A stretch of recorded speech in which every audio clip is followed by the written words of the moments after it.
बोली वृंदावन बिहारी लाल की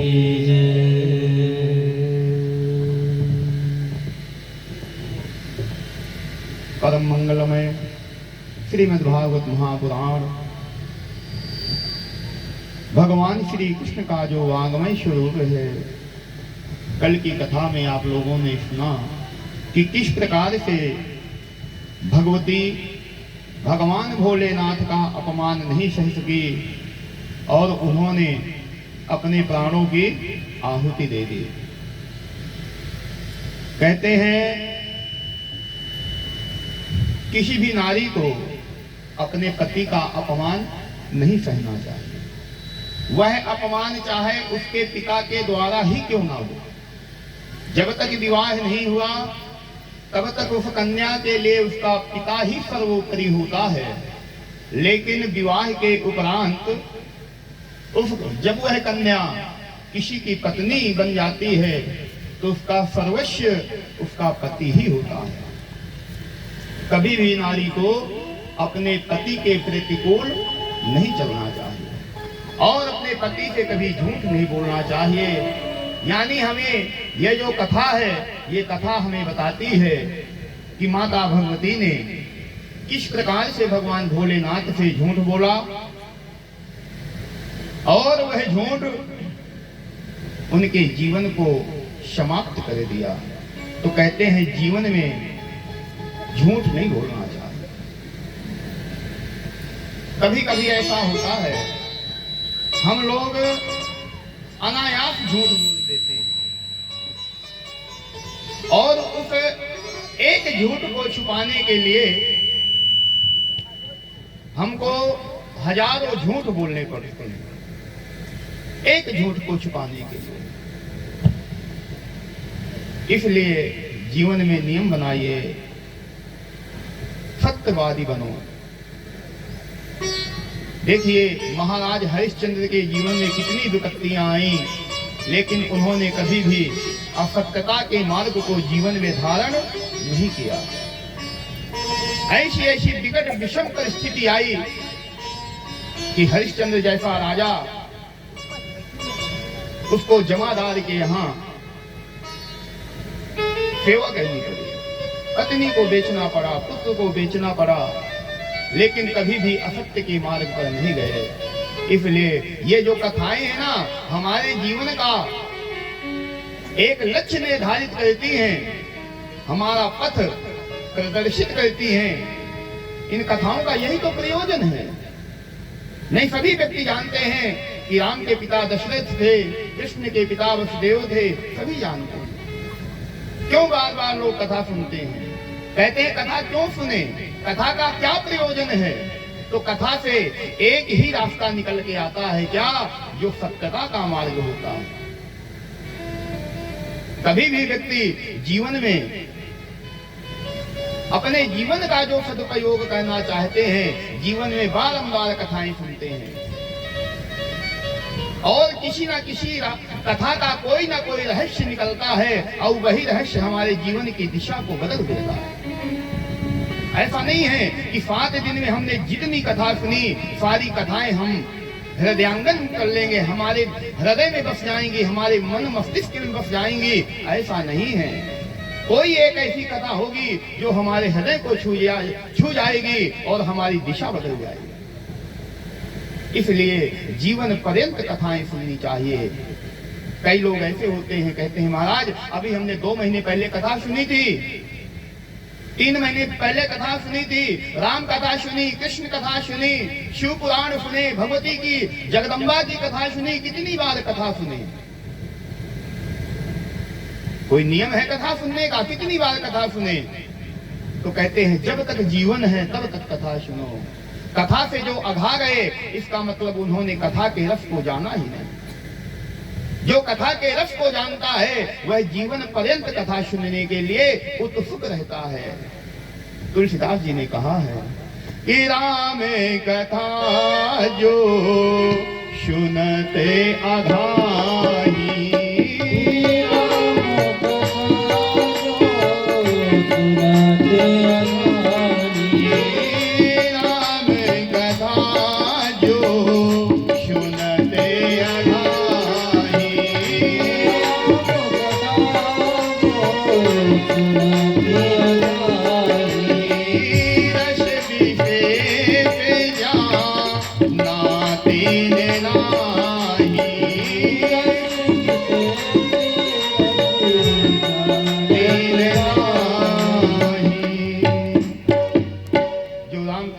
सुन करके अघा गए, इसका मतलब उन्होंने राम के रस को जाना ही नहीं।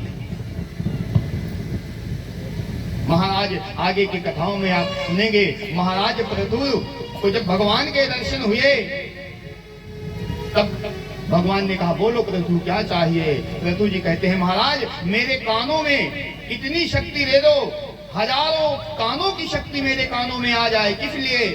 कि कहीं भी कथा हो रही हो तो मैं कहीं भी बैठा हूँ, वहीं से बैठे बैठे मैं भगवान के चरित्र का गुणगान का श्रवण करता हूँ। और हम अपने जीवन में क्या करते हैं? जीवन के उद्देश्य को धन कमाना ही बना रखा है, गृहस्थी का पालन करना ही जीवन का उद्देश्य बना रखा है। यही हमारे जीवन की विडंबना है। भगवान के सहारे कहते हैं वही होगा जो प्रभु ने लिखा है। इसलिए मिथ्या वाचन नहीं करना चाहिए और हमेशा भगवान के मार्ग पर चलना चाहिए। भगवान की कथाओं का श्रवण करना चाहिए और जिन रास्ते पर चलने के लिए हमारे सदग्रंथ कहते हैं, मनुस्मृति कहती है, हमारे पूर्वज कहते हैं, हमारे संस्कार कहते हैं, हमारी पद्धति कहती है, हमको उस रास्ते पर चलना चाहिए। इसलिए जीवन में और कुछ संकल्प करो या ना करो, एक कर लो, क्या झूठ नहीं बोलेंगे। जब हम झूठ नहीं बोलने का संकल्प ले लेंगे तो निश्चित रूप से हमारे जीवन में बहुत परिवर्तन आ जाएगा। हम अपने जीवन में संकल्प ही नहीं लेते, तभी तो हमारे जीवन में कोई परिवर्तन नहीं आता। मन में विचार चलता है, चलो जो हो रहा है होने दो, स्वीकार कर लेते हैं जो हो रहा है होने दो। अभी जैसे ये आवाज आ रही है, हमने स्वीकार कर लिया, चलो आ रही आने, गलती इसमें किसी की नहीं है। ऐसा नहीं भैया की गलती निकाली जाए, आपकी निकाली जाए, हमारी निकाली जाए, गलती नहीं। एक्सेप्ट कर लेते हैं किसी बात को। जब हम उस बात को स्वीकार कर लेते हैं तभी हमारे जीवन में आगे बढ़ने के जो रास्ते हैं वो समाप्त हो जाते हैं। उसकी खोज नहीं करते ये गलती कहां से हो रही है। अगर ये यहाँ छेद है तो ये छेद का क्या प्रयोजन है, हम जानने की कोशिश नहीं करते। क्यों नहीं जानने की कोशिश करते? ये जमीन हमारी ही नहीं, हमें क्या करना है ये छेद क्यों? यही जीवन की विडंबना है। जानने की कोशिश करो। कहते हैं जाने बिन न होए परतीति, अब बिन परतीत होए नहीं प्रीति। जब तक आप जानने की कोशिश नहीं करोगे तब तक आपका विकास नहीं होगा। बोलिए वृंदावन बिहारी लाल की जय। किस प्रकार से कल की कथा में माता भगवती ने अपना शरीर, अपने प्राणों का त्याग किया। वीरभद्र के द्वारा यज्ञ विध्वंस किया गया। यज्ञ विध्वंस होने के पश्चात कहते हैं भगवान भोलेनाथ पहुंचे और माता भगवती का जो शरीर था, माता सती का जो शरीर प्राणों से विहीन हो गया था, उस शरीर को उठाया और भगवान भोलेनाथ माता भगवती सती के शरीर को अपने कंधे पर लेकर के संपूर्ण ब्रह्मांड में विचरण करने लगे।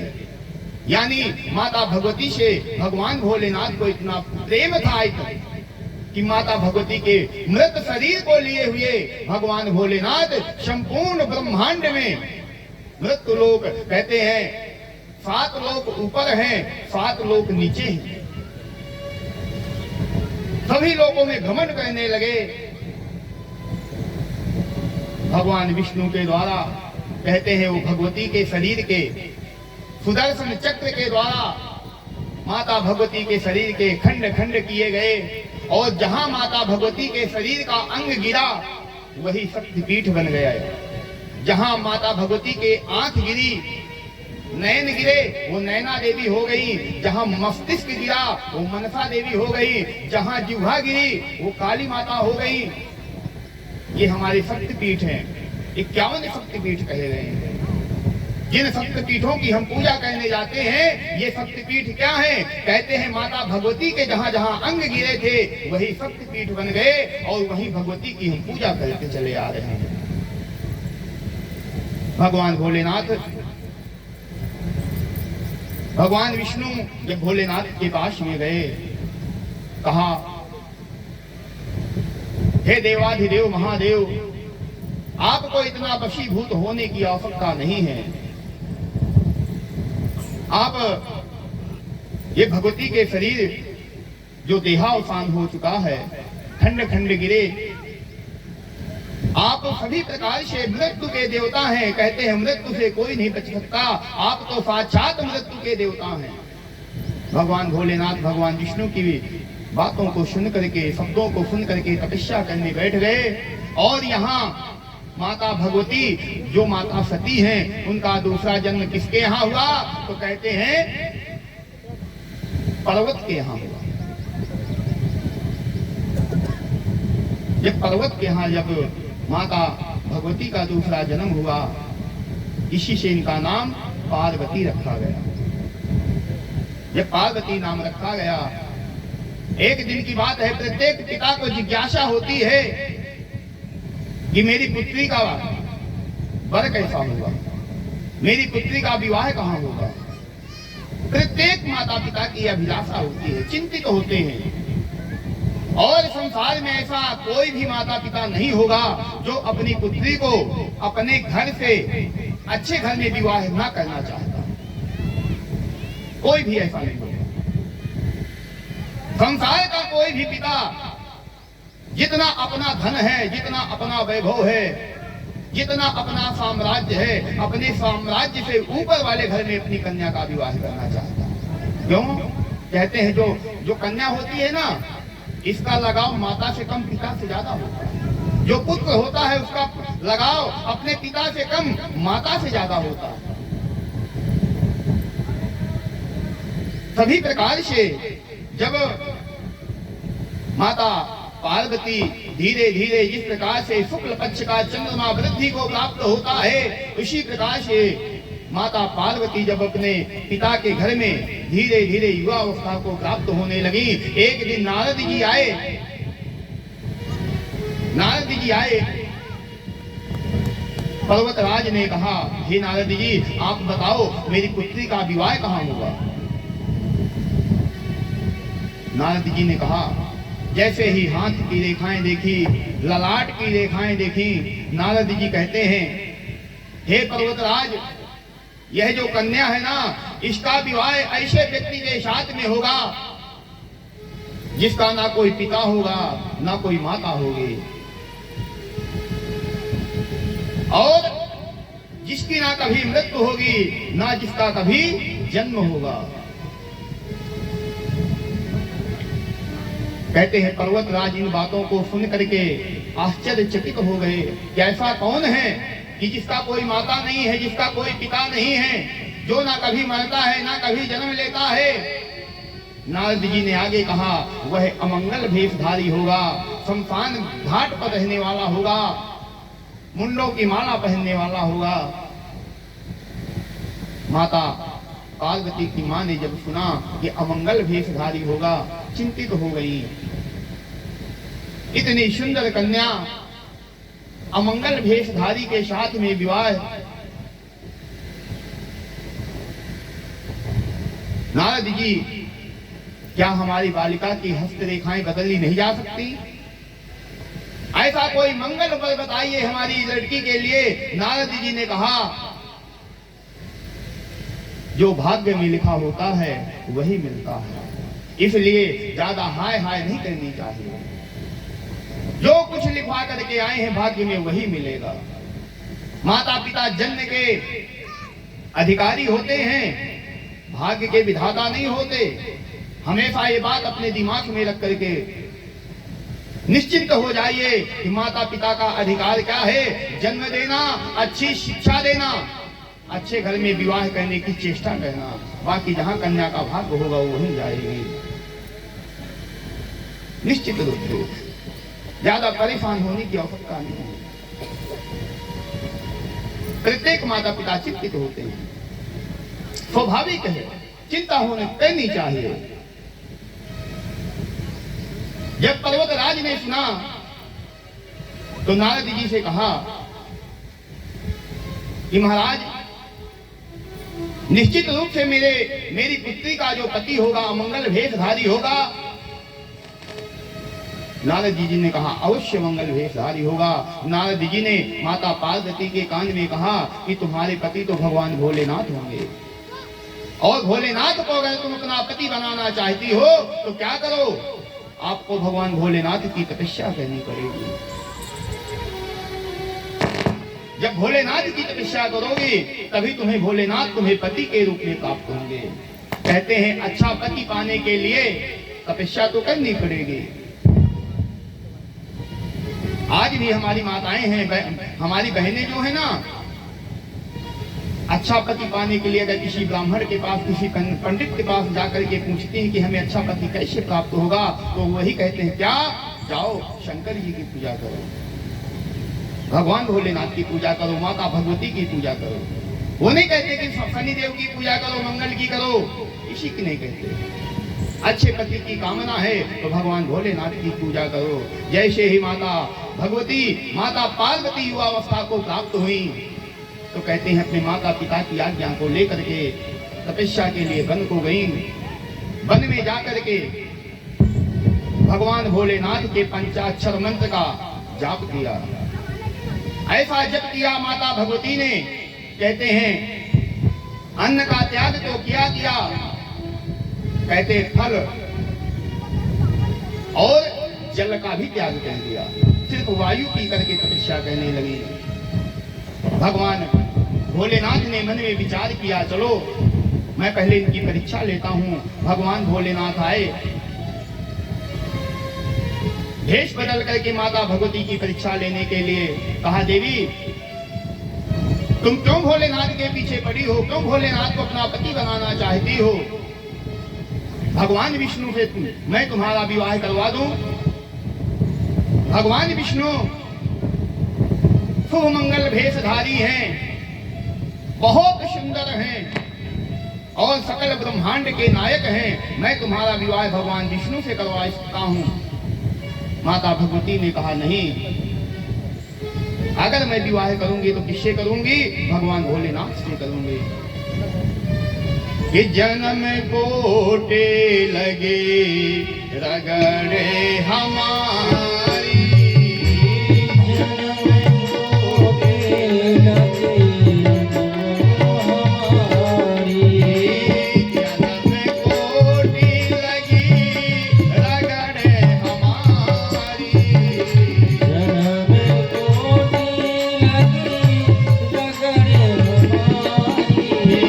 रगड़े हमारी,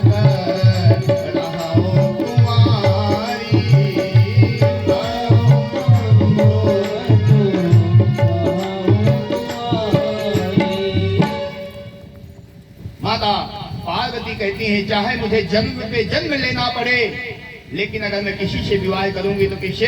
भगवान भोलेनाथ से ही विवाह करूंगी। भगवान भोलेनाथ प्रकट हो गए और माता पार्वती का विवाह भगवान भोलेनाथ के साथ में हुआ। बोलो उमापति महादेव की। माता सती के रूप में भगवती का त्याग हुआ था और पार्वती के रूप में पुनः भोलेनाथ की प्राप्ति हो गई।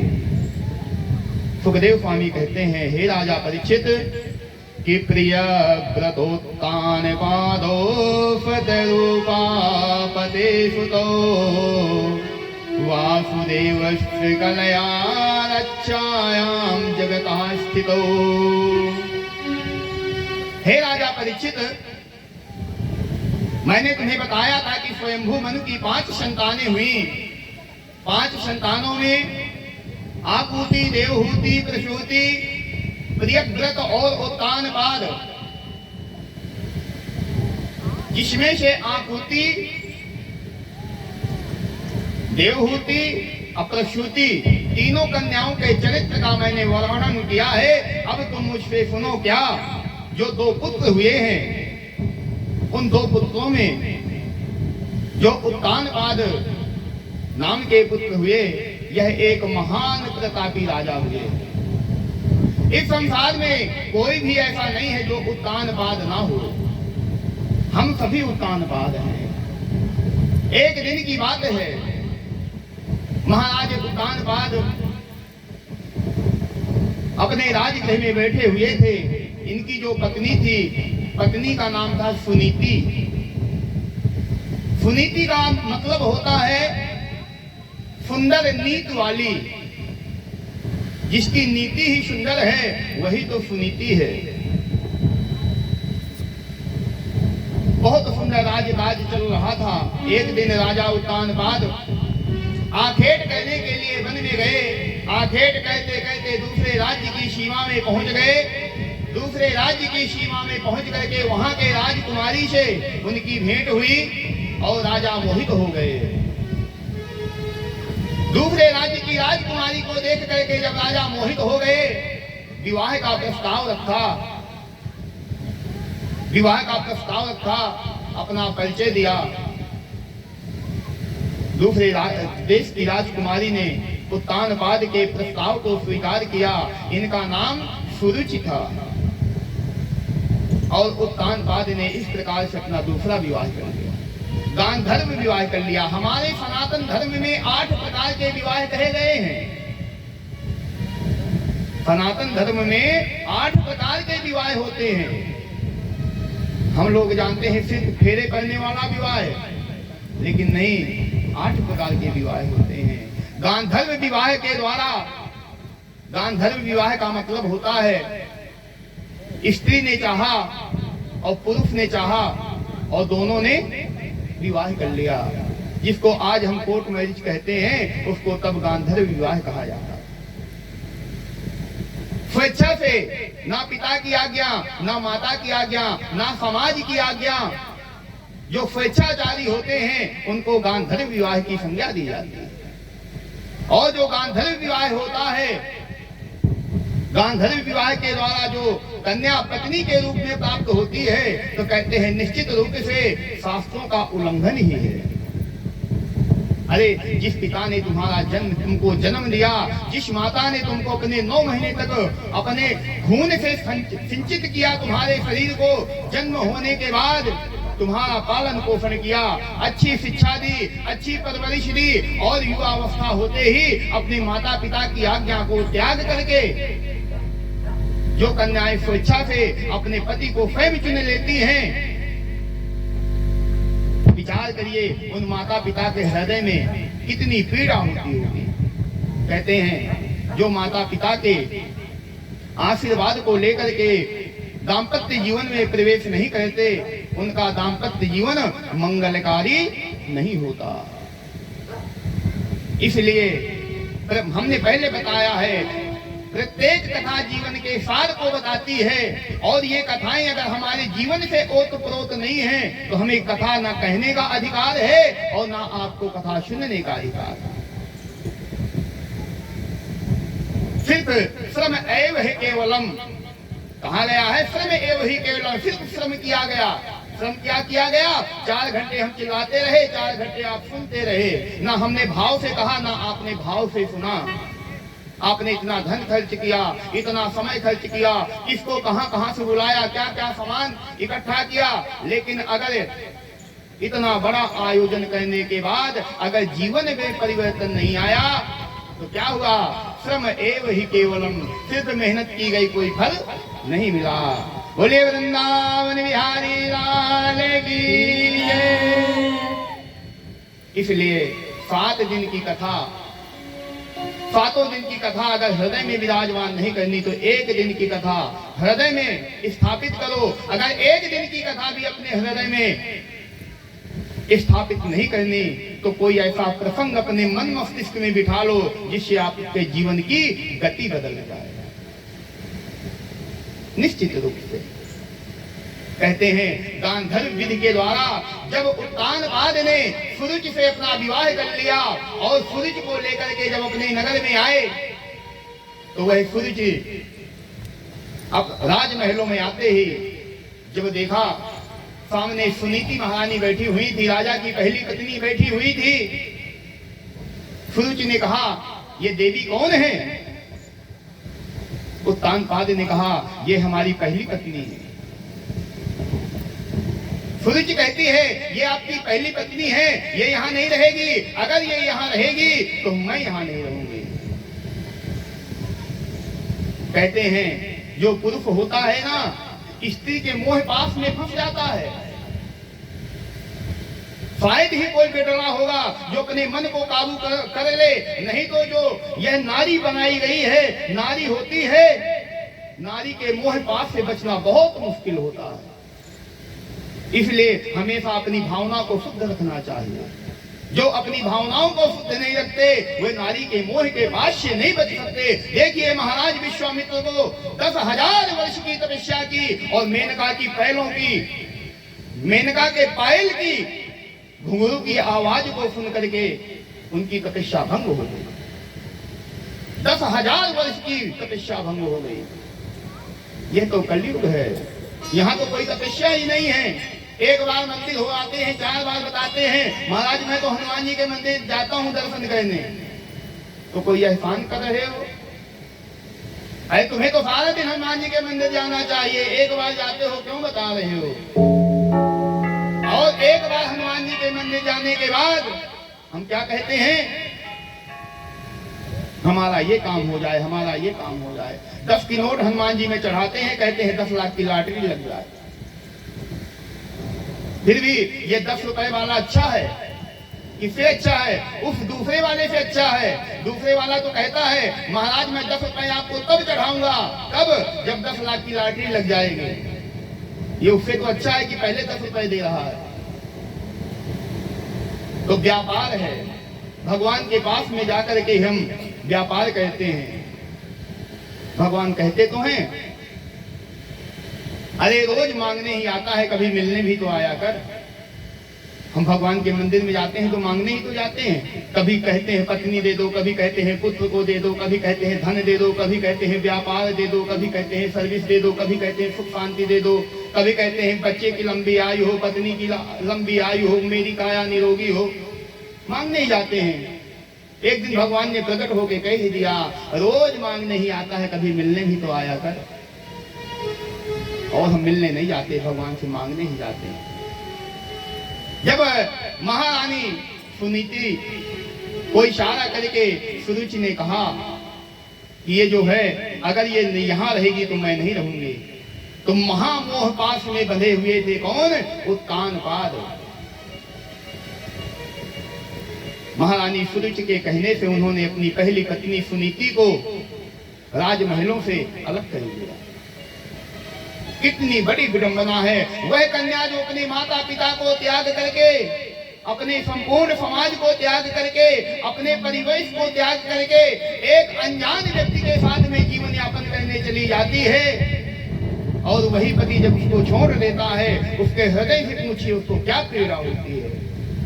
कहते हैं ससुराल में माता पिता ने कन्या के विवाह में इतना खर्च किया, इतना वैभव इकट्ठा किया, अगर विवाह के बाद में कन्या को अपने पति से प्रेम नहीं हुआ और पति को हमारी कन्या से प्रेम नहीं हुआ, तो वह विवाह निरर्थक विवाह है, किसी काम का नहीं। महारानी सुनीति को जब महलों से निकाल दिया गया, सामने ही महलों के एक झोपड़पट्टी में रहने लगी। समय काल चक्र के अनुसार महारानी सुनीति गर्भवती थी। समय के अनुसार महारानी सुनीति के गर्भ से एक सुंदर पुत्र का जन्म हुआ। जब एक सुंदर पुत्र का जन्म हुआ, पुत्र का नाम रखा गया ध्रुव जी महाराज। ध्रुव जी नाम रखा गया।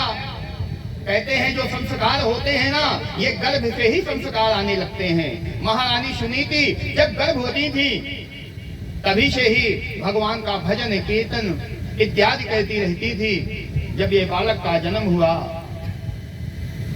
एक दिन की बात है, महारानी सुनीति सत्संग में बैठी हुई थी। सत्संग में जब बैठी हुई थी, संतों के पास में संतों को प्रणाम करके जब घर चलने लगी, संतों ने कहा देवी सुनीति, हम तुम्हारे ऊपर बहुत प्रसन्न हैं, तुम्हारी सेवा भाव से बहुत प्रसन्न हैं, तुम हमसे कोई वरदान मांग लो। देखो सुनीति ने क्या मांगा। सुनीति कहती है महाराज अगर आप मेरे ऊपर प्रसन्न हैं तो मेरे तो एक पुत्र हो चुका है, मेरी जो सौत आई हुई है बहुत वर्ष व्यतीत हो गए, उसके कोई संतान नहीं है, एक संतान उसको भी दे दो। ये किसका प्रभाव है? जिसकी वजह से ये राजमहलों से निकाल दी गई, आज उसी के लिए पुत्र की कामना करती है। तो कहते हैं ये सत्संग का प्रभाव है। बुरा ना देखो, ना बुरा देखो, ना बुरा सुनो, ना कुछ बुरा कहो, निश्चित रूप से आपके जीवन में कभी बुरा होगा ही नहीं। संतों ने कहा देवी अगर तुमने कहा है कि पुत्र होना चाहिए तुम्हारी भी सवत के, तो जाओ हम आशीर्वाद देते हैं, तुम्हारी सवत के घर भी पुत्र की प्राप्ति होगी। समय काल चक्र के अनुसार महाराज उत्तानपाद की जो दूसरी पत्नी है सुरुचि, उसके भी पुत्र रत्न की प्राप्ति हुई। एक दिन की बात है, ध्रुव जी महाराज खेलते हुए अपने पिता के सिंहासन के पास पहुंच गए और जैसे ही पिता को देखा सिंहासन पर बैठे हुए हैं तो पिता की गोद में बैठने की चेष्टा करने लगे। जैसे ही पिता की गोद में बैठने लगे, पास में ही जो बीमाता थी, दूसरी माता सुरुचि तुरंत आई, ध्रुव जी का हाथ पकड़ लिया। अरे ध्रुव, ये तू क्या कर रहा है, कहां बैठना चाहता है? तो कहते हैं ध्रुव जी महाराज ने कहा, मैं अपने पिता के गोद में बैठना चाहता हूं। नहीं, तू यहां नहीं बैठ सकता। क्यों मां? मैं अपने पिता की गोद में क्यों नहीं बैठ सकता? क्या ये मेरे पिता नहीं हैं? हाँ, ये तुम्हारे पिता हैं, लेकिन मैं तुम्हारी माता नहीं हूं। अगर तुम इनकी गोद में बैठना चाहते हो तो क्या करो, जाओ पहले तपस्या करो, तपस्या से भगवान के दर्शन करो। जब तुम्हें भगवान के दर्शन हो जाएं, तब भगवान से वरदान मांगना कि मेरा जन्म सूरज के गर्भ से हो। जब तुम्हारा जन्म मेरे गर्भ से होगा, तब तुम महाराज उत्तानपाद की गोद में बैठ सकते हो। यहाँ महारानी सूरज ने बहुत बड़ी गलती की। क्या? अपने गर्भ को भगवान से भी ऊंचा बता दिया। अरे दुनिया में, संसार में व्यक्ति तपस्या करता है किस लिए? कि हमें संसार सागर में ना आना पड़े, हमें बार बार माता के गर्भ में ना जाना पड़े। गर्भवास समम दुखम ना भूतो ना भविष्यति। कहते हैं इस जीव को अपनी माता के गर्भ में जितना कष्ट होता है, संसार में आने के बाद तो इतना कष्ट होता ही नहीं है। और माता सूरज क्या कहती है कि जाओ तपस्या करो, जिससे तुम्हें मेरे गर्भ की प्राप्ति हो। हम तो भगवान से निवेदन करते हैं कि कभी किसी के गर्भ में आना जाना ही, आने जाने का त्याग हो जाए। माता सूरज ने यहाँ भगवान का अपमान कर दिया। हाथ पकड़ करके ध्रुव जी महाराज का जोर से झटका दिया।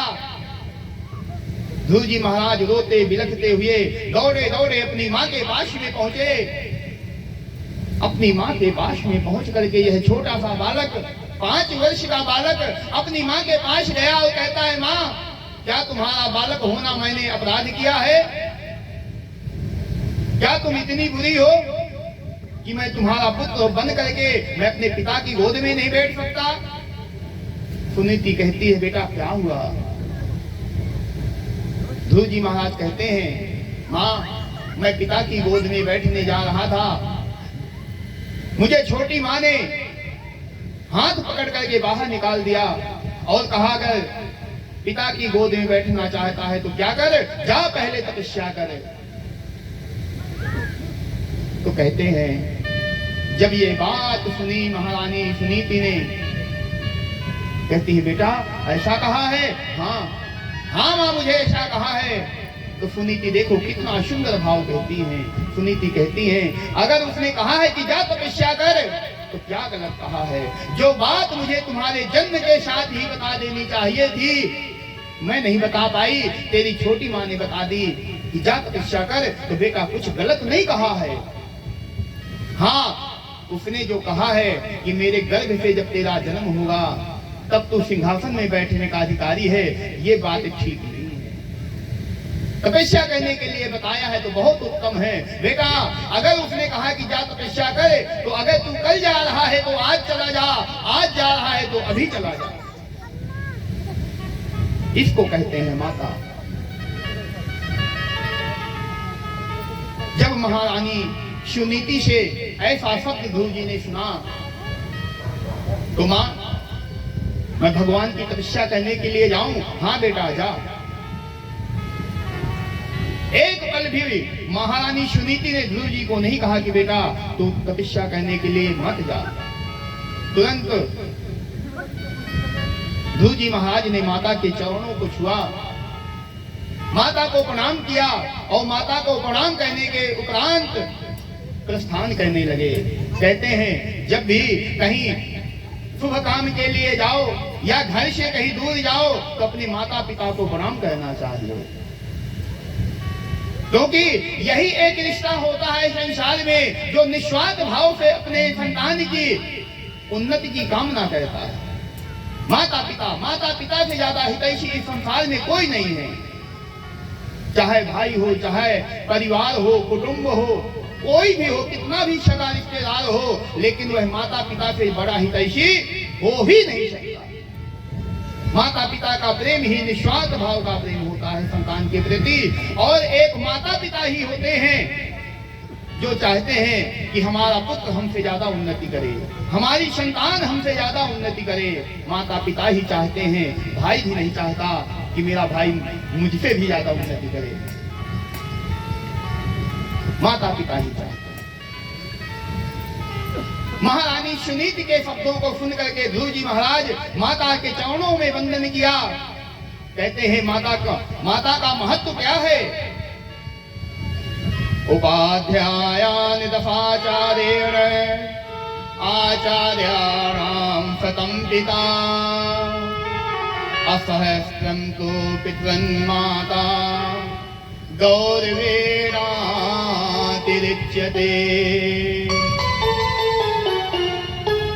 उपाध्याय कहते हैं जो हमको शिक्षा देता है, जो हमको शिक्षा देते हैं उनको उपाध्याय कहते हैं। इनका महत्व कितना होता है? कहते हैं 10 गुना ज्यादा होता है। उपाध्याय दशाचार्येण, उपाध्याय का जो महत्व होता है, आचार्याणां शतं पिता, और जो आचार्य होता है उसका 100 गुना महत्व होता है। और आचार्य से 1000 गुना ज्यादा महत्व पिता का होता है, और पिता से 1000 गुना ज्यादा महत्व माता का होता है।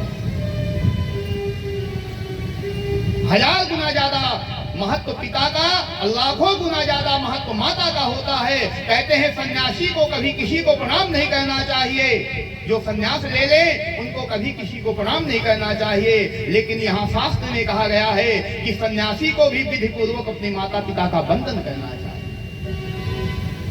संसार भी किसी को प्रणाम करे या ना करे, अपने माता पिता को प्रणाम करना चाहिए। भगवान श्री राम भी कहते थे कि प्रातः काल उठ के रघुनाथ, प्रातः काल उठ के रघुनाथ, प्रातः काल उठ के रघुनाथ, प्रातः काल उठ के रघुनाथ, मात पिता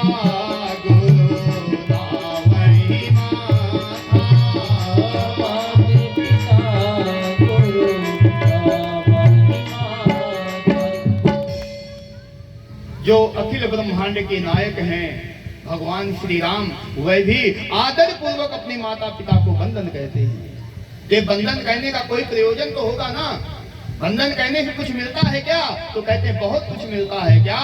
कि अभिवादन शीलस्य नित्यं वृद्ध्योपसेवितम् अचत्वारि तस्य वर्धन्ते आयुर्विद्या यशोबलम्।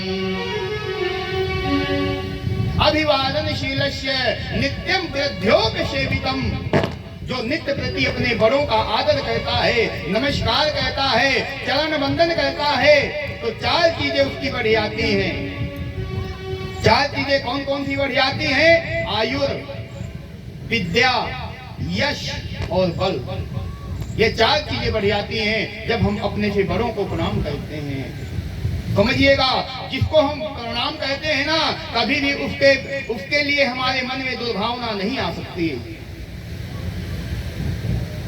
यहाँ महाराज ध्रुव जी महाराज यही कहना चाहते हैं कि कभी भी कोई शुभ काम करो तो अपने माता पिता, अपने गुरुजनों का वंदन करो। ध्रुव जी महाराज ने माता के चरणों को वंदन किया और यहाँ से वन के लिए प्रस्थान कर गए। जब वन के लिए जा रहे हैं ध्रुव जी महाराज, 5 वर्ष का देखिए बालक है, चला जा रहा है। रास्ते में क्या हुआ? नारद जी मिल गए। नारम ज्ञानम ददाति इति नारदः, कहते हैं जो ज्ञान देता है वही नारद है। नारद समझिएगा, नारद, जिसकी बात कभी रद्द नहीं होती वही नारद है। जिसको नारद का दर्शन हो गया उसको भगवान का दर्शन निश्चित रूप से होगा, ऐसा हमारे शास्त्र कहते हैं। नारद जी जब ध्रुव जी को मिले, नारद जी ने कहा पुत्र कहाँ जा रहे हो? तो कहते हैं मारे क्रोध के ध्रुव जी के ओठ पर फड़ा रहे थे, नेत्र लाल हो रहे थे, लेकिन जो मुखार बिंदु है वो चमक रहा था। ध्रुव जी ने कहा महाराज मैं भगवान की तपस्या करने के लिए जा रहा हूं। नारद जी ने कहा इतना छोटा सा क्षत्रियों का कुमार? कहते हैं जो क्षत्रिय होते हैं ये जुबान के बहुत निश्चित रूप से बहुत पक्के होते हैं, और जब जीवन में कोई संकल्प ले लेते हैं तो संकल्प को जरूर पूरा करते हैं। महाराज नारद जी ने कहा देखो यह 5 वर्ष का क्षत्रियों का कुमार, इसका अपमान हुआ, 5 वर्ष के बालक का क्या अपमान और क्या सम्मान। लेकिन नहीं, 5 वर्ष का बालक भी अपमान की ज्वाला में जला जा रहा है, कहता है मैं तपस्या करने जा रहा हूं। नारद जी ने कहा जंगल में तुम तपस्या करने जा रहे हो, जंगल में तुम्हें भगवान मिलेंगे ऐसा निश्चित है? किसने कहा कि जंगल में भगवान मिलेंगे? जंगल में भगवान मिलते होते तो हाथी को, शेर को, गीदड़ को, इनको सबको मिल गए होते। तो हम जंगल में तपस्या करने क्यों जाते हैं? घर में तपस्या क्यों नहीं करते, जंगल में क्यों जाते हैं? तो कहते हैं कि एकाकी चिंतये नित्यम विविक्ते महात्मनः एकाकी चिंतमानो ही परम श्रेयोधिगच्छति। हमेशा एकांत में बैठ करके अपने हित का चिंतन करना चाहिए, भगवान का भजन करना चाहिए। हम एकांत में भगवान का भजन करने के लिए जाते हैं। क्यों? एकांत कैसा होना चाहिए? भगवान की तपस्या में एकांतवास होना चाहिए, तभी भगवान मिलते हैं। भगवान को पाना कोई साधारण सी बात नहीं है। जन्म जन्म मुनियतन कराही, जन्मों जन्मों तक यति मुनि तपस्या कहते हैं। क्या एक बार भगवान का नाम मरते समय आ जाए, दर्शन नहीं, दर्शन तो बहुत दूर की बात है, नाम ही आ जाए, लेकिन नहीं आता। भगवान को पाना बहुत कठिन है। भगवान को पाना है तो एकांत में बैठ करके भगवान का चिंतन करो, मनन करो। कहते हैं कितनी देर करो भगवान का भजन? ऐसे तो कहा गया कि जीवन पर्यंत 24 घंटे में 24 घंटे करो। तो आज के पुरुष ने कहा महाराज 24 घंटे बहुत होते हैं, हम नहीं कर सकते। तो तुलसीदास जी ने कहा 12 घंटे करो, 12 घंटे भजन करो, 12 घंटे संसार के कार्य करो। तो पता है हमने क्या कहा? हम सब लोगों ने कहा नहीं महाराज तुलसीदास जी 12 घंटे बहुत ज्यादा हैं, भजन हम इतनी देर नहीं कर सकते। तुलसीदास जी ने कहा 8 घंटे भजन करो, 8 घंटे सो और 8 घंटे काम करो। तो पता है क्या कहा कि लोगों ने कहा महाराज 8 घंटे सोने के ठीक हैं, लेकिन 8 घंटे जो आपने काम के बताए हैं ये कम हैं, और जो 8 घंटे भजन के बताए हैं ये ज्यादा हैं, भजन के कम करो। तुलसीदास जी ने कहा 20 घंटे कुछ भी करो, 4 घंटे भगवान का भजन करो। कहा फिर भी ज्यादा है। तो तुलसीदास जी ने कहा 1 घंटे भजन करो, 23 घंटे कुछ भी करो। कहा नहीं महाराज 1 घंटा भी ज्यादा है। तो तुलसीदास जी कहते हैं 1 घड़ी भजन करेगा, 1 घड़ी 24 मिनट की होती है। ध्यान दीजिएगा, जो 1 घड़ी होती है ये 24 मिनट की होती है। तुलसीदास जी ने कहा 24 मिनट 1 घड़ी भजन करेगा। तो कलयुग के पुरुष ने कहा नहीं 1 घड़ी भी मैं भजन नहीं कर सकता। तो आधी घड़ी करेगा 12 मिनट। तो कहा 12 मिनट भी ज्यादा लग रही है। तो कहा उसका भी आधा कर दे, 6 मिनट, 6 मिनट भजन करेगा। तब हमने कहा कि हाँ 6 मिनट भजन कर सकते हैं। कि 1 घड़ी आधी में पुनियाद, तुलसी संगत साधु की हरे कोटि अपराध। अब बताइए हम इतने व्यक्ति यहाँ बैठे हुए हैं, क्या हम ईमानदारी से 6 मिनट भी भगवान का भजन करते हैं? यहां जितने बैठे हैं उनमें हम भी सम्मिलित हैं। पूजा कहते हैं, भजन कहते हैं, आधा घंटे के लिए बैठते हैं, 1 घंटे के लिए बैठते हैं। ईमानदारी से बताओ क्या हम 6 मिनट भी भगवान का भजन कहते हैं? लेकिन 6 मिनट देख लो पहले कैसा 6 मिनट भगवान कहते हैं। तुलसीदास जी ने कहा 6 मिनट कैसा होना चाहिए?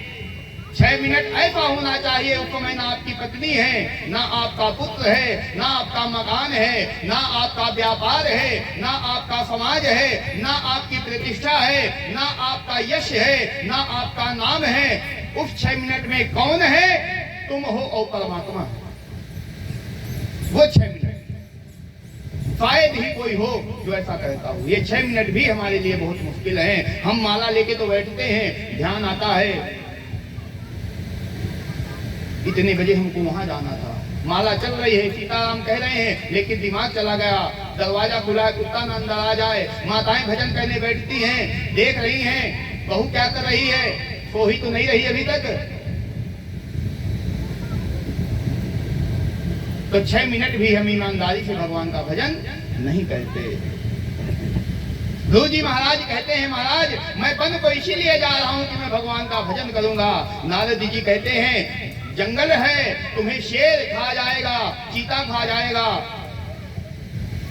ध्रुव जी महाराज कहते हैं कि होई है वही है जो राम रचिरा।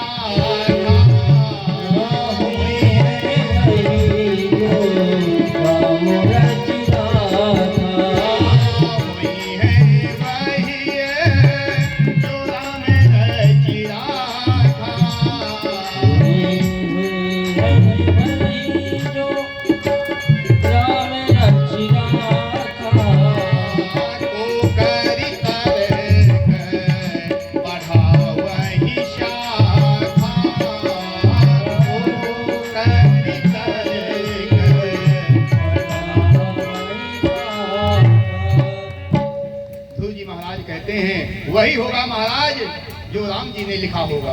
अगर मेरी मृत्यु जंगल में लिखी होगी तो मुझे शेर खा जाएगा, चीता खा जाएगा, उसमें मुझे कोई नहीं बचा सकता। लेकिन मैं भगवान का भजन करने के लिए ही जाऊंगा।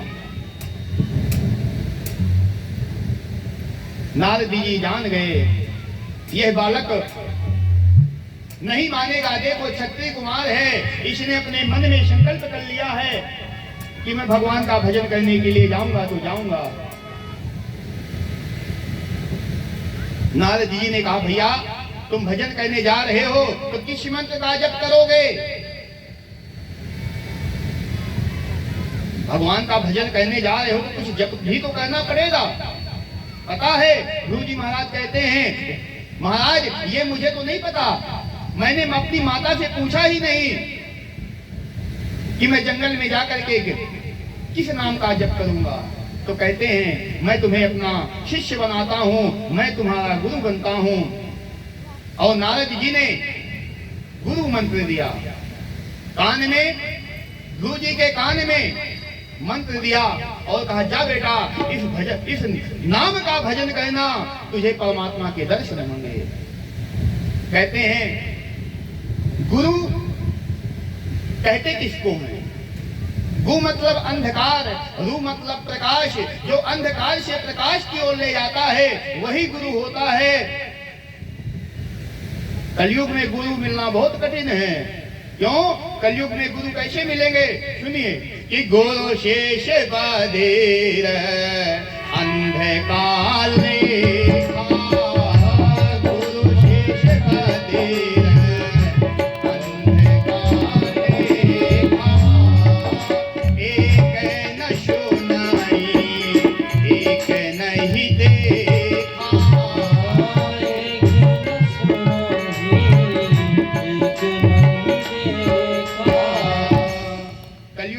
कैसे मिलेंगे और शिष्य कैसे मिलेंगे? गुरु शिष्य बधिर अंध का लेखा। एक अंधा होगा, एक बहरा होगा, ना तो उसको देखेगा ना उसकी वो सुनेगा। ऐसे गुरु मिलेंगे कहाँ? कलयुग में। ऐसे एक बड़े सज्जन व्यक्ति थे, उनके यहाँ उन्होंने एक किसी ब्राह्मण को, संत को अपना गुरु बनाया। गुरु बनाया तो कहते हैं गुरु को कभी ना कभी अपने शिष्य के घर आना चाहिए। ऐसा ही है ना? नहीं आना चाहिए? आना चाहिए। तो गुरु जी आए, शाम के समय चेले के घर पहुंचे तो चेले ने बहुत सुंदर भोजन करवाया गुरु जी को।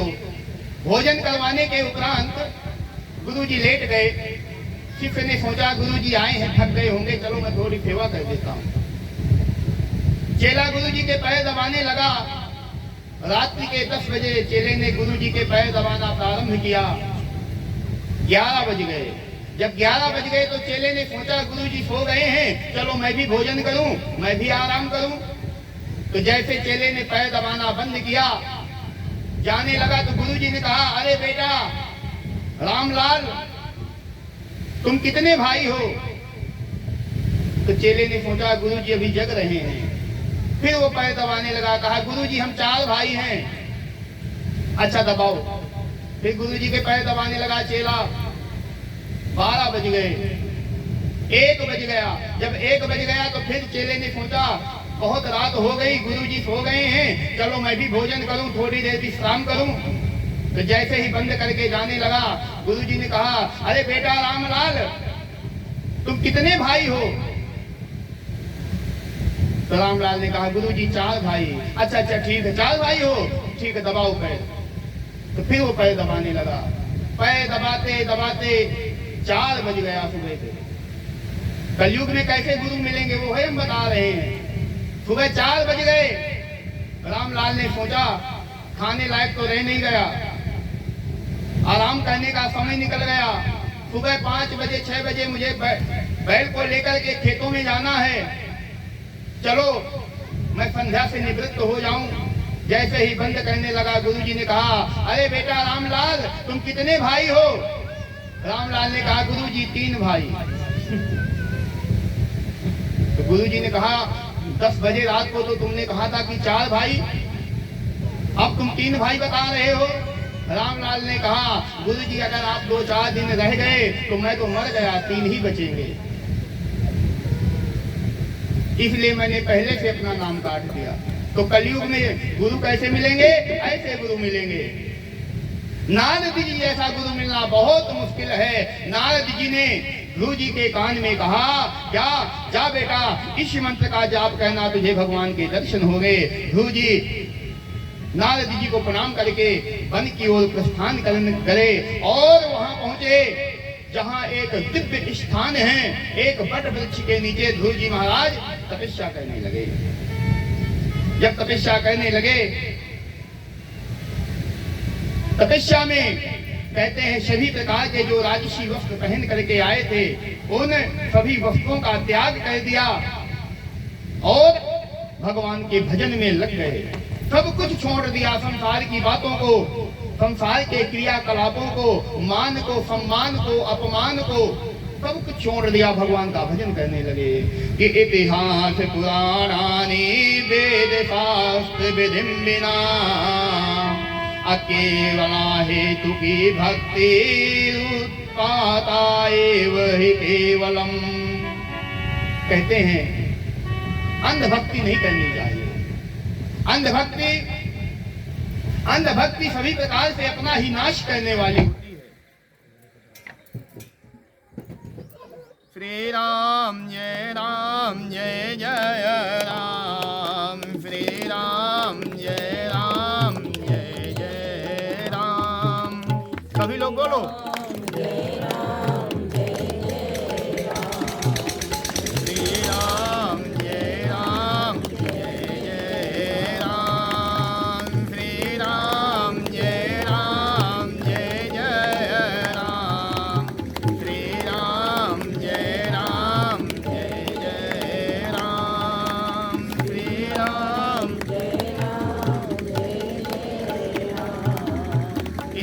बैठे हो, अगर सब लोग अच्छे से ताली ही बजा दो ना तो बाहर तक सुनाई देगी, लेकिन ऐसे बजा रहे हो जैसे बीमार हुए हैं।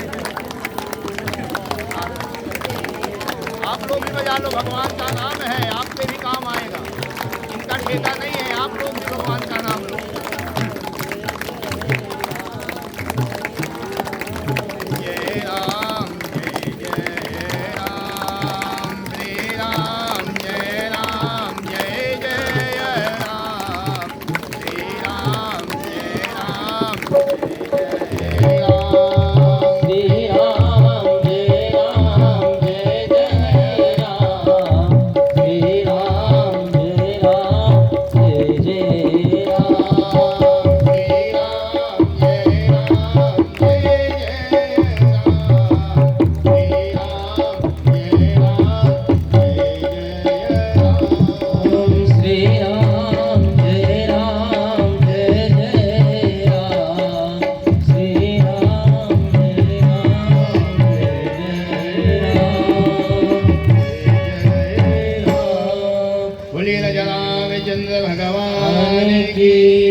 नारद जी वन में पहुंचे, भगवान की तपस्या करने लगे। कहते हैं जब नारद जी के भजन का पहला महीना चल रहा है तो 3 दिन तक कुछ नहीं खाते, केवल शाम को फलों को तोड़ करके खा लेते हैं। शाम को यह 5 वर्ष का बालक सिर्फ फलों को तोड़ करके खाता है और कुछ नहीं खाता। जब दूसरा महीना प्रारंभ हुआ तो 6 दिन में केवल सूखे पत्ते तोड़ करके खा लेते हैं, फलों का भी त्याग कर दिया। फलों का भी त्याग कर दिया, सूखे पत्ते खाने लगे।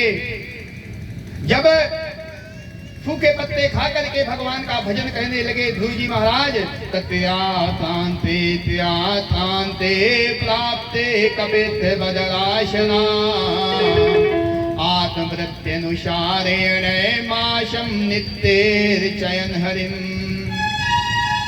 कहते हैं अखंड भजन चल रहा है। ऐसा नहीं कि 2 घंटे 1 घंटे 3 घंटे भगवान का भजन किया और बंद कर दिया, आराम करने लगे। नहीं, चल ही रहा अखंड। लोग कहते हैं ना कि भूखे भजन न होए गोपाला, ये कहीं लिखा नहीं है, किसी भूखड़ आदमी ने कहा होगा। जो ये कहा गया ना कि भूखे भजन न होए गोपाला, किसी शास्त्र में नहीं लिखा, किसी भूखड़ आदमी ने ये कहा होगा। और वही हमने कहावत बना ली कि भूखे भजन न होए गोपाला, यह लो अपनी कंठी माला। जो भजन होता है ना, यह भूखे ही होता है, खाने के बाद तो नींद आती है। तो कहते हैं अखंड भजन चल रहा है ध्रुव जी का। ध्रुव जी के भजन का तीसरा महीना प्रारंभ हुआ, 9 दिन तक कुछ नहीं खाते, केवल पानी पीकर रह जाते हैं। भजन का जब चौथा महीना प्रारंभ हुआ तो कहते हैं सिर्फ वायु पी करके रहने लगे। जब क्या कर रहे हैं, एक ही मंत्र का जप कर रहे हैं।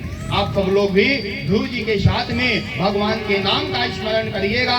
कहते हैं भगवान के नाम का स्मरण करने से सभी प्रकार के मनसा वाचा कर्मणा शुद्ध हो जाते हैं, अंतःकरण शुद्ध हो जाता है। ध्रुव जी महाराज का अखंड भजन चल रहा है। ओम नमो भगवते वासुदेवाय।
वासुदेवा।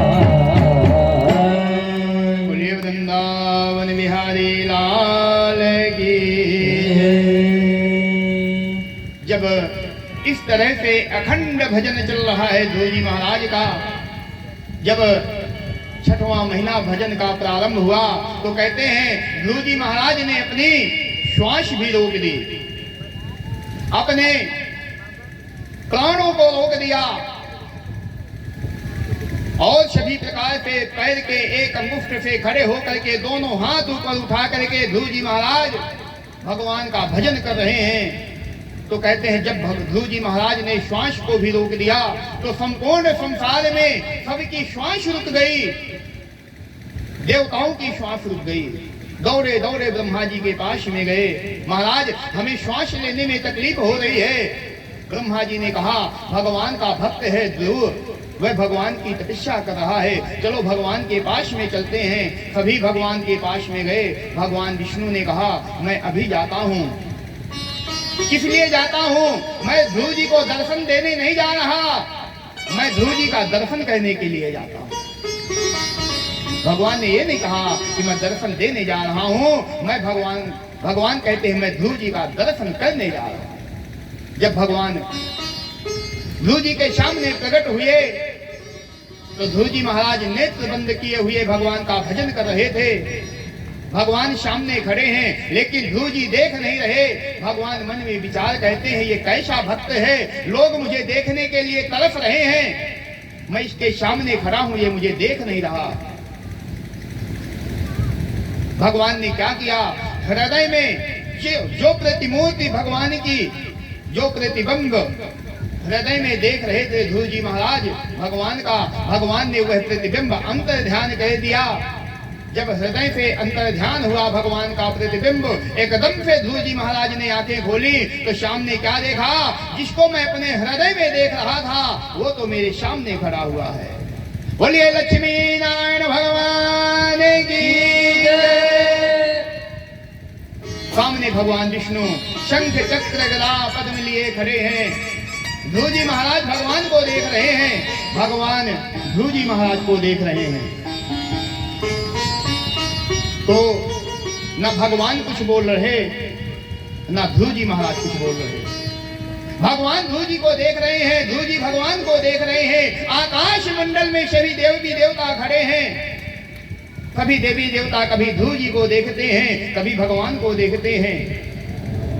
कहते हैं ध्रुव जी भगवान को देख करके मुस्कुराने लगे, भगवान भी ध्रुव जी को देख करके मुस्कुराने लगे। ध्रुव जी को भगवान को मुस्कुराता देख करके आकाश मंडल में जितने देवी देवता थे सभी हंसने लगे। क्यों हंस रहे हैं कुछ पता नहीं है, भगवान हंस रहे हैं इसलिए हम भी हंस रहे हैं। आपने देखा होगा ना, जब हम अपने मालिक के पास में रहते हैं तो मालिक हंसता है तो हम भी हंसते हैं, मालिक रोता है तो हम भी रोते हैं। कहा गया है ना कि पराधीन सपने हो सुख नहीं, पराधीन में सपने में भी सुख नहीं मिलता। क्यों? मालिक को खुश रखना है। अगर मालिक रो रहा है हम नहीं रोएंगे तो नाराज हो जाएगा। हमारा साहब हंस रहा है तो हमारी इच्छा नहीं होगी, फिर भी हमको हंसना पड़ेगा। मालिक खड़ा हो गया हम भी खड़े हो गए, मालिक बैठ गया हम भी बैठ गए। क्यों? हमें उसके मन का कहना है। तो सभी देवी देवता क्यों हंसने लगे? भगवान को हंसता देख करके सभी देवी देवता भी हंसने लगे। कितना अद्भुत दृश्य है। ना भगवान बोल रहे, ना ध्रुव जी बोल रहे, ना आकाश मंडल में इतने देवी देवता बैठे हैं, ना कोई देवी देवता बोल रहे। भगवान कहते हैं कैसा भक्त है, कुछ बोलने को तैयार नहीं है। और ध्रुव जी महाराज मन में विचार कहते हैं कि मैं बोलूं तो बोलूं क्या। मैंने नारद जी से ये तो पूछा नहीं कि जब भगवान मिल जाएंगे तो मैं क्या बोलूंगा, ये तो मुझे पता ही नहीं कि मैं क्या बोलूं। 5 वर्ष का बालक है, विद्यालय कभी गया नहीं, मैं भगवान की स्तुति भी करूं तो कैसे करूं। भगवान समझ गए ये कुछ बोलना चाहता है लेकिन बोल नहीं पा रहा है। तो भगवान ने क्या किया, अपने शंख का स्पर्श ध्रुव जी महाराज के ललाट से करा दिया। जैसे ही शंख का स्पर्श किया तो ध्रुव जी महाराज बोलने लगे कि मूकं करोति वाचालं पंगुं लंघयते गिरिं अय्यकृपातमहं वन्दे परमानंद माधवम। कहते हैं जब भगवान की कृपा हो जाती है तो गूंगा भी बोलने लगता है, जब भगवान की कृपा हो जाती है तो लंगड़ा भी पर्वतों को पार कर जाता है। कब? जब भगवान की कृपा होती है। भगवान की कृपा हुई और ध्रुव जी महाराज भगवान की स्तुति गाने लगे। भगवान की स्तुति गाई। भगवान ने कहा बोलो बेटा तुम क्या चाहते हो? ध्रुव जी महाराज कहते हैं प्रभु मेरी कोई अभिलाषा नहीं है, मैं कुछ नहीं चाहता। भगवान ने कहा नहीं, तुम कुछ पाने के लिए तुमने तपस्या की है, बोलो तुम क्या चाहते हो? ध्रुव जी ने महाराज कहते हैं महाराज आपके दर्शन करने के उपरांत मेरे मन में जो कामना थी संपूर्ण कामना समाप्त हो गई। भगवान कहते हैं नहीं, मैं तुम्हें कुछ देना चाहता हूँ और मैं वही देना चाहता हूं जो तुम पाना चाहते हो। ध्रुव जी महाराज ने कहा महाराज मेरी विडंबना है कि मैं तो राज सिंहासन पाने के लिए आपकी तपस्या करने आया था, लेकिन आपके दर्शन प्राप्त करके मेरी सभी प्रकार की कामनाएं खत्म हो गई। बस एक ही कामना रह गई, क्या? मेरा मन आपके चरणों का दास बना, मेरे मन में कभी कोई विकार ना आए। हे प्रभु मुझे ऐसी लगन लगा देना कि जीवन पर्यंत मैं आपका भजन ही करता रहूं और कुछ नहीं चाहता। किसी भक्त ने अपने सुंदर भाव में कितना सुंदर भाव प्रस्तुत किया है कि मोही ऐसी लगन तो लगा दे कि तेरे बिना फल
जय श्री राधे, जय जय श्री राधे, जय जय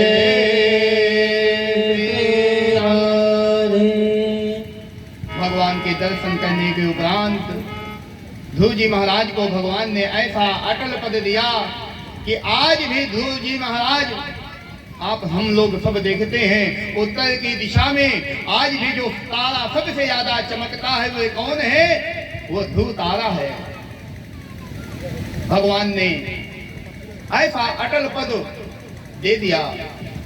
भगवान के दर्शन करने के उपरांत जब ध्रुव जी महाराज लौट करके आए अपने महलों को, तो देखिए जिस माता ने अपमान किया था कि तू अपने पिता की गोद में नहीं बैठ सकता, वही माता थाल सजा करके चंदन चावल फूल इत्यादि लेकर के दरवाजे में आरती की थाल सजाए खड़ी है। इसलिए ध्रुव जी की आरती करने के लिए। अरे बालक तो वही है जिसको अपमानित करके भी तुमने भगा दिया था, आज उसी की आरती क्यों उतारना चाहती हो? तो कहते हैं आज तक उसके ऊपर भगवान की कृपा नहीं थी, आज उसके ऊपर भगवान की कृपा हो गई। तो जब भगवान की कृपा हो जाती है तब संसार की कृपा होने लगती है। जब तक भगवान की कृपा नहीं है तब तक जीवन में कुछ नहीं मिलता। भगवान की कृपा अति आवश्यक है। ये वही ध्रुव है, माता ने अपमानित कर दिया था। आज ध्रुव जी जब आए दौड़ करके आई, आरती उतारने लगे। आरती उतारा, पुत्र मैंने तुझे शब्दों के द्वारा अपमानित किया था। ध्रुव जी महाराज कहते हैं पहले अपनी माता को प्रणाम नहीं किया, जिसकी जन्म से, जिसकी कोख से जन्म लिया ध्रुव जी ने उसको प्रणाम नहीं किया, पहले छोटी माता को प्रणाम किया। क्यों? अरे माता, तेरी वजह से तो मुझे भगवान के दर्शन हुए। अगर तू ऐसे कटु वचन नहीं कहती तो मैं तपस्या करने नहीं जाता और मुझे भगवान का भजन नहीं अगर प्राप्त होता तो मुझे भगवान के दर्शन भी नहीं मिलते। तो कहते हैं हमेशा निरर्थक बातों में भी सार्थक बातें ढूंढ लेनी चाहिए। हमसे कोई दो शब्द अपमान के कह देता है, हम वो शब्द अपने हृदय में बसा लेते हैं। कहते हैं क्या, जब मौका मिलेगा तब तुम्हें बताएंगे। तो निरर्थक बातों में भी सार्थक बातों का सार ले लेना चाहिए। ध्रुव जी महाराज ने अपनी माता को प्रणाम किया, अपने पिता को प्रणाम किया। माता पिता को प्रणाम करने के उपरांत ध्रुव जी महाराज जब महलों को गए तो जिस सिंहासन से, जिस पिता की गोद से छोटी माता ने उतार दिया था, अपमानित करके आज उसी सिंहासन पर बिठा दिए गए। आज भगवान की कृपा है ना, तो संसार कृपा कर रहा है। ध्रुव जी महाराज को सिंहासन पर बिठा दिया गया। समय काल चक्र के अनुसार एक दिन की बात है कि नैवं विदामो भगवान प्राणरोधम चल चलश्याखिल शत्वधाम्नः विधेहि तन्नो व्रजनाद् विमोक्षम् प्राप्ता वयं त्वां शरणं शरण्यम्। कहते हैं एक दिन उत्तानपाद जी महाराज ने मन में विचार किया, बहुत समय हो गया, पुत्र युवा हो गया, अब मुझे भजन करना चाहिए। हम लोग जीवन के 80 साल हो जाते हैं, 90 साल हो जाते हैं, उसी गृहस्थी से बंधे रहते हैं, गृहस्थी को छोड़ना ही नहीं चाहते। जबकि हमारे शास्त्रों का नियम है जब पुत्र का विवाह हो जाए तो पिता का दायित्व पूरा हो जाता है और पिता को भजन में लग जाना चाहिए। जब घर में बहू आ जाए तो सास का दायित्व पूरा हो जाता है। अब गृहस्थी चलाने की जिम्मेदारी किसकी है? बहू की है। लेकिन आज की विडंबना देखिए, 90 साल का व्यक्ति है, उसको उठा करके बिठाते हैं, लेकिन वो कहता है मुझे यहाँ ना बिठाओ, मुझे दुकान में बिठा दो, तो मैं दुकान भी देखता रहूंगा। और घर में जो माताएं हो 90 साल की हो गई, फिर भी बहू को चाबी देने के लिए तैयार नहीं है, चाबी से चिपकी बैठी है, पकड़ करके रखा है चाबी को, नहीं दूंगी। पहले की जो बहुएं आती थी भगवान से प्रार्थना करती थी हमारी सास की उम्र बहुत लंबी हो। क्यों? समय के साथ ही सास अपनी जिम्मेदारी बहू को दे देती थी। आज की बहुएं भगवान से प्रार्थना करती हैं, हे परमात्मा इस बुढ़िया को उठा ले। क्यों उठा ले? वो नाग जैसे बैठी हुई है, हर बात में पैर लगाती है। अरे वो बहू है, उसको भी तो जीने दो। तुमने अपने जिंदगी जीवन का आनंद ले लिया, अब वो आई है तो उसको भी तो कुछ दिन मालकिन बनने का सौभाग्य प्राप्त होना चाहिए। नहीं तो तुमको तो 90 साल में मरना है, तब तक उसकी भी बहू आ जाएगी तो मालकिन कब बनेगी? क्योंकि वो बहू जो नई बहू आएगी वो उसको मालकिन बना जाएगी। तो सबको समय मिलना चाहिए, इसलिए समय के साथ ही अपनी जिम्मेदारियों को दे देना चाहिए। नाग जैसे मत बैठे रहो, नहीं ये मेरा धन है, मेरा धन है, मेरा धन है, मैं किसी को नहीं दूंगी, मैं किसी को नहीं दूंगा। पता है जहां जो समय जगह जगह खुदाई करने पर जो धन मिलता है ना, सुना है आपने, धन मिलता है, कहीं खुदाई की गई वहां धन मिल गया, किसी ने अपने घर में टैंक खुदवाया वहां धन मिल गया। ये धन कैसे मिलता है? ये उन्हीं कंजूसों का धन है जो ना बेटा को देने चाहते हैं ना बहू को देना चाहते हैं, नाग बन के बैठे हुए हैं, पता नहीं मर गए और पैसा धन बताया ही नहीं। तो बहू बेटे ने वो धन को ढूंढते ढूंढते घर को खोद डाला, कहीं मिला नहीं, दीवालों को गिरा दिया, कहीं मिला नहीं। अंत में थक हार के बैठ जाते हैं, मकान बेच के दूसरी जगह चले जाते हैं। जो नया आदमी आता है मकान बनवाता है, वो धन उसके लिए हो जाता है। इसलिए समय के साथ ही जैसे ही बहू आती है, बेटा आता है, पिता का दायित्व है कि बेटे को जिम्मेदारी दे दे और सास का दायित्व है कि अपनी बहू को जिम्मेदारी दे दे। चिपक के मत बैठो। हाँ, ऐसे कभी कभी कोई बहुएं ऐसी आती हैं कि हाथ में आने के बाद भी सास को कुछ नहीं समझती, तो कुछ बचा के भी रखना है, सब नहीं दे देना। आप ये ना कहना कि कथा में महाराज कह गए थे कि बहू को दे दो तो आप सब दे दो, जब हम दूसरी बार आए तो डंडा लिए मिलो, कि आपके कहने से सब दे दिया। ऐसे एक बहुत सज्जन परिवार था, उन्होंने अपनी जिम्मेदारी सब बेटे बहू को दे दिया। हकीकत की घटना है। अब बेटे बहू ने अपने माता पिता को पूछना बंद कर दिया, धक्के खाने लगे। उन्होंने क्या किया, उनके एक मित्र थे, उन्होंने अपने मित्र से सलाह लिया, भैया हमारे बेटा और बहू बहुत परेशान कहते हैं, भोजन के लाले पड़े हुए हैं, भोजन नहीं देते। उसने कहा तुम मेरे घर आना। मित्र ने अपने घर बुलाया, वहां से एक इतना बक्सा दिया। बक्से में क्या किया, बक्से में बहुत वजन था, वो वजन सहित बक्सा अपने घर लेकर के गया और रख दिया और कहा बेटे बहू से आज के बाद बात मत करना, कह देना हमारे पास बहुत धन है, हमें किसी की जरूरत नहीं है, तुम्हारी सेवा करने लगेंगे। जब वो बक्से को लेकर के अपने घर आए, उन्होंने अपने बेटे बहू से कहा हमारे पास हमें किसी की जरूरत नहीं है, हमारे पास बहुत धन है। तो बेटे बहू ने सोचा इस बक्से में बहुत माल है, तो बेटा बहू खूब सेवा करते रहे। एक दिन बहू ने कहा माताजी चाबी दे दो, कहा चाबी तो मरने के बाद देंगे। धीरे धीरे धीरे धीरे एक दिन ऐसा आया जब वह पति पत्नी समाप्त हुए, बहू बेटे की नजर तो बक्से में थी, दौड़ करके गए, चाबी ला करके देखा, खोला, उसमें 4 ईंटें रखी हुई थी, बाकी कुछ नहीं था।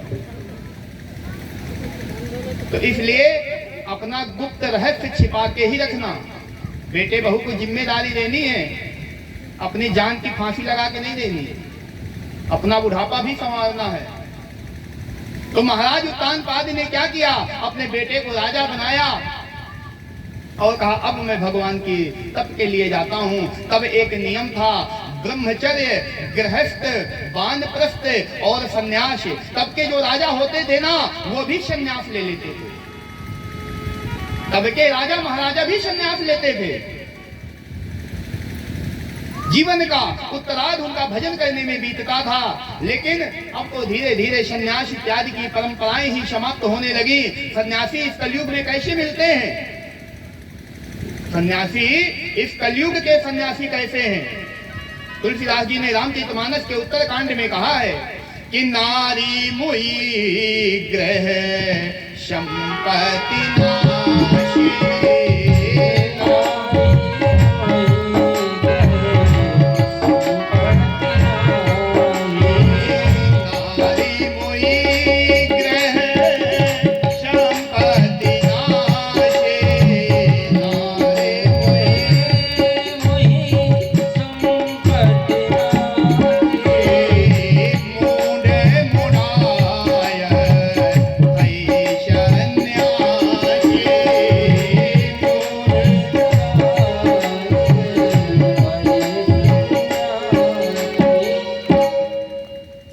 इस कलयुग में सन्यासी पता कैसे मिलेंगे? पत्नी का देहांत हो गया, घर में संपत्ति का नाश हो गया, पत्नी भी नहीं रही, संपत्ति भी नहीं रही, तो कहें क्या करें? कहें चलो मुंडन कराओ, सन्यासी हो जाते हैं। ऐसे सन्यासी मिलेंगे कहाँ? कलयुग में।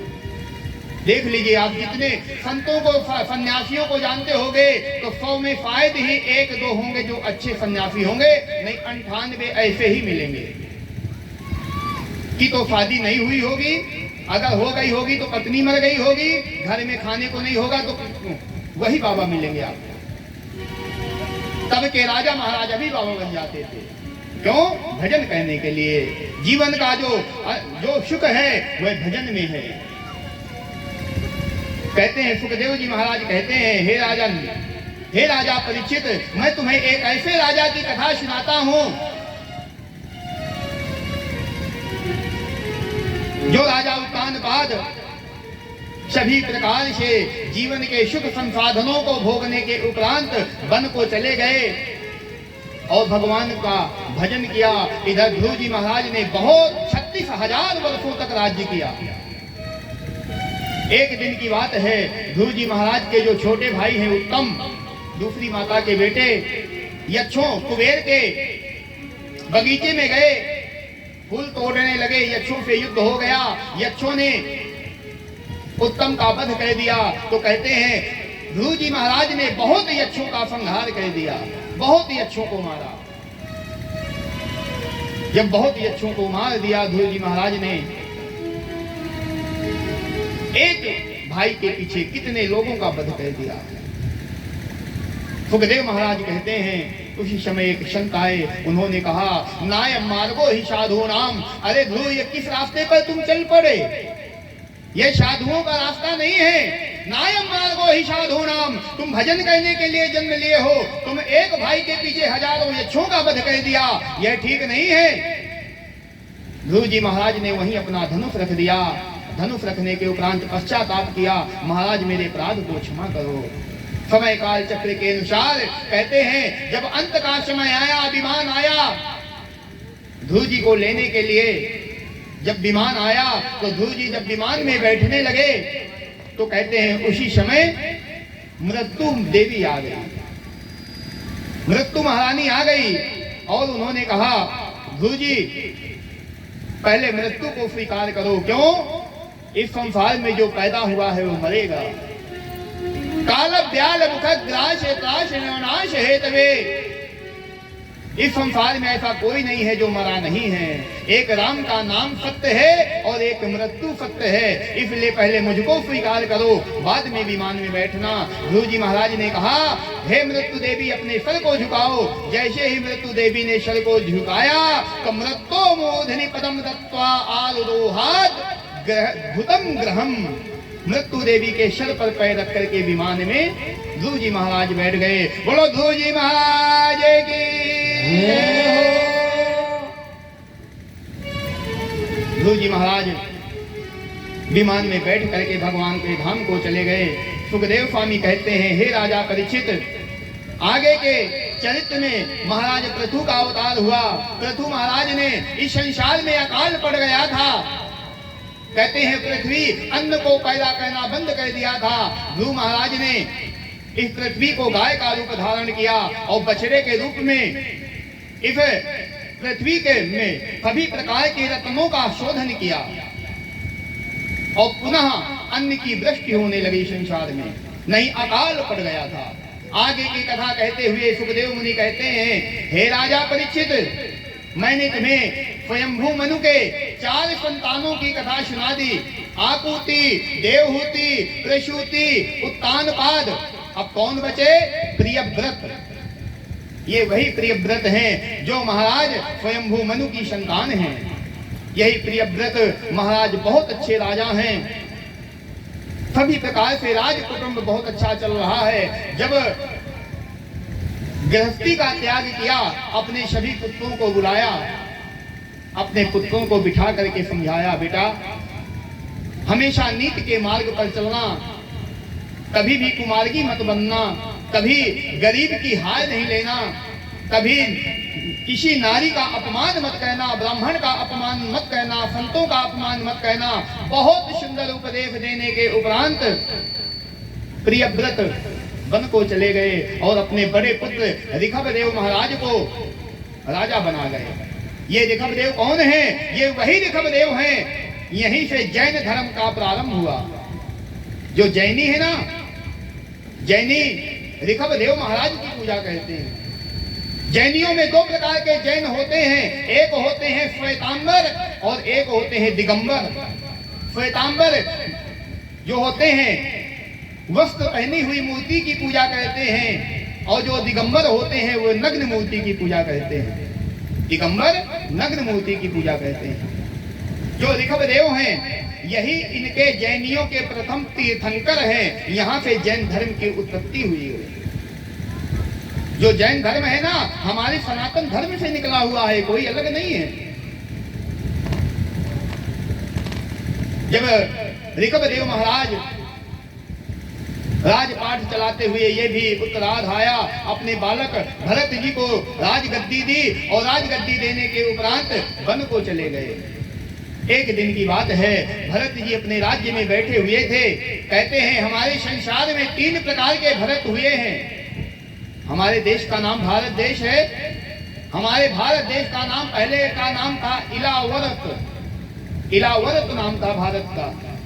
3 भरत हुए हैं हमारे देश में। पहले भरत राम जी के भाई कि विश्व भरण पोषण कर जोई,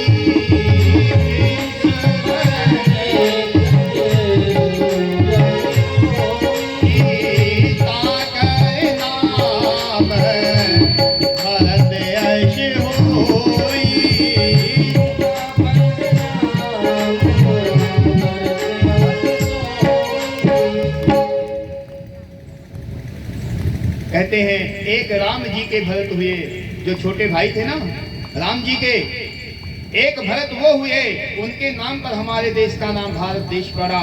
एक शकुंतला और दुष्यंत के जो पुत्र हुए, उनके पुत्र का नाम था भरत, इसलिए हमारे देश का नाम भारत पड़ा। और तीसरे भरत ये थे ऋषभदेव की संतान, इसलिए हमारे देश का नाम भारत पड़ा। धन्यम वही भारतम वर्षम, धन्या भारत संस्कृति। यह भारतवर्ष धन्य है और धन्य है यहाँ की संस्कृति। कि धन्यम ही भारतम वर्षम, धन्या भारत संस्कृति। अभारतीया जना धन्या, धन्यास्माकं परंपरा। कहते हैं यहाँ के भारतीय भी धन्य हैं और यहाँ की परंपराएं भी धन्य हैं। किसी भी देश में इतने रिश्ते नहीं मिलेंगे जितने रिश्ते हमारे भारत देश में मिलते हैं। भारत देश में बहुत रिश्ते हैं और विदेशों में, दूसरे देशों में चले जाओ तो एक ही रिश्ता है।